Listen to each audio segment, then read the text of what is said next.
Whoever increases knowledge increases sorrow. Ecclesiastes. This is Rache the Thinker. I've been reflecting on how the pursuit of wisdom has made my life feel more gray, and honestly, if I could go back in time, maybe I'd choose to keep a bit more of my innocence about the world. Not to turn this into a religious conversation, but in the story of Adam and Eve, when Eve eats the forbidden fruit, she starts to understand good and evil. Today, I see it like this. When you seek wisdom to become a better person, you end up discovering things you wish you didn't know. Let's start with something almost nobody admits. When I began to understand how life actually works, it didn't get better. It only got clearer. And clarity is not comfort. I realized people don't exist to please me. I realized family isn't a guaranteed source of protection. I realized love doesn't return just because I'm a good person. I realized the world doesn't feel my pain. And I realized wisdom doesn't bring relief, it brings responsibility. That's when I understood the real conflict. The more I understood life, the less naive I became. And when I was naive, I judged less. I simply lived. Tell me your thoughts about this in the comments. Let me continue the line of thought. I started noticing a pattern in the people who say, "Don't go to college, there's no future in it. Don't get married, you'll lose everything. Bonus cheat. Don't buy a house, renting is always better. Don't take risks, the world is doomed." In my view, these people aren't being wise, they're spreading fear. And usually in the end, they try to sell you some kind of solution, a placebo that supposedly fixes your life.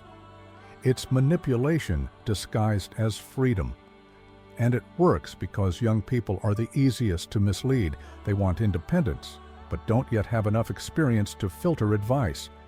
I prayed for wisdom, and it came. But wisdom doesn't arrive as comfort. It arrives as reality. I also understood that unrequited love doesn't happen because I did something wrong. It happens because no one is obligated to feel the same way I do. And that's one of the first adult lessons young people refuse to accept. And here's another point connected to all of this. What is the biggest villain inside a home today? In my opinion, it's the phone, or more specifically, social media. I realized I gained nothing from scrolling through Instagram. I saw people becoming lonely inside their own homes. I saw my own mother unable to put her phone down even for lunch. She watches violent news, crime podcasts. And I keep thinking, how did her life reach this point? And it's not just in my house. I see it with my friends too. Because of the wisdom I asked for, I'm paying a high price. I barely use social media other than YouTube. And because of that, sometimes I feel like I'm falling behind socially. I'm 24, but I think like someone who has lived much longer. When you understand that people can hurt you and that it doesn't always come from malice but from their own interests, you start protecting yourself too much. You distance yourself before trying. You analyze everything. You predict scenarios. You think like someone who has lived far more life than you actually have. This excess of clarity gives you control, but takes away spontaneity. You live, but always calculating. And that makes everything feel gray, not because life got worse, but because it got more rational. Wisdom gives you calm, but it removes the sense of wonder. The turning point for me was realizing that by avoiding pain, I was also avoiding experiences that could transform me. I realized I was treating myself like a machine that only reacts logically to possibilities. But I'm not a machine. Some things I will only understand after I make mistakes. That's the real shift. And this raises the only question that truly matters.